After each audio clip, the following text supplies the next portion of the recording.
रामकृष्ण हरी मंडळी, स्वागत आहे परत एकदा तुम्हा सगळ्यांचं या छोट्याशा मिनी ब्लॉग मध्ये।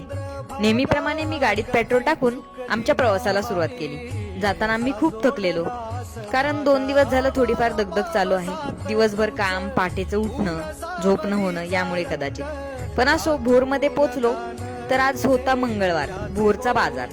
पेठेमध्ये होते थोडीफार गर्दी। तिथून पुढे येताच आमच्या गावच्या दिशेने गावाला जाताना प्रथम दर्शन होतं ते आपल्या देवाचं, ते म्हणजे श्री छत्रपती शिवाजी महाराजांचं। त्यांना नमन करून आम्ही गेलो घरी। कधी जा कसंही जा, आजीबाबांचं हेच असतं। माझा वाघ आला, वाघ नाही, हेल्मेट होतं। नंतर आम्ही गेलो संत पंक्तीचा लाभ घेण्याकरिता। तिथे भेटले आमच्या भागातील सुप्रसिद्ध आचारी मामा। हे आमचे आचारी मामा सुंदर स्वयंपाक, इतका सुंदर स्वयंपाक बनवतात, मन तुटतो होतं खाऊन। त्यांच्या जेवणासाठी पुण्यावरून येतो आम्ही।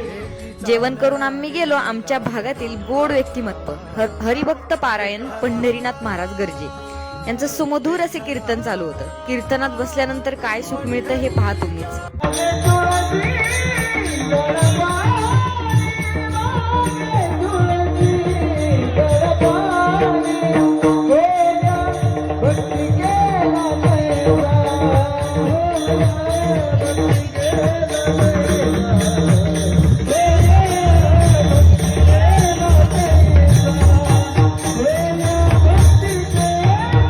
सुप्रभात।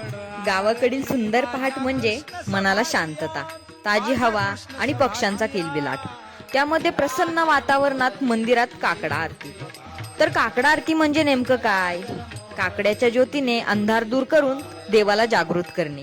आणि म्हणूनच म्हणतात, उठा जागे व्हा रे आता, स्मरण करा पंढरीनाथा।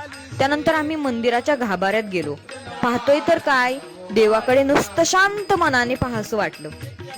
पंढरपूरचा पांडुरंगच जण आमच्या मंदिरात उभा राहिलाय असं वाटतंय। इतकी सुंदर पूजा आमचा मनोज दादा करतो। तो कोण आहे ते तुम्हाला पुढच्या ब्लॉग मध्ये दाखवेन। इतकी सुंदर पूजा। मंदिराच्या गाभाऱ्याचं सौंदर्य जितकं सुंदर आहे, तितकंच सुंदर मंदिराचा परिसर पण आहे, स्वच्छ आणि सुंदर। जिथे भक्ती करण्यासाठी भाषा लागत नाही, तिथे मंदिराचं सौंदर्य बोलतं। मग घरी आलो, नाश्ता केला। आईने सुंदर फोडणीचा भात केलेला, तो खाऊन आम्ही निघालो सकाळचं कामावर। जाताना खूप प्रसन्न वाटलं। नंतर मी पोचले ऑफिसमध्ये। सुंदर गणपती बाप्पाची पूजा करून मी लागले कामाला। तर मंडळी, तुम्हाला कसा वाटला माझा ब्लॉग कमेंट करून नक्की सांगा। देह विठ्ठल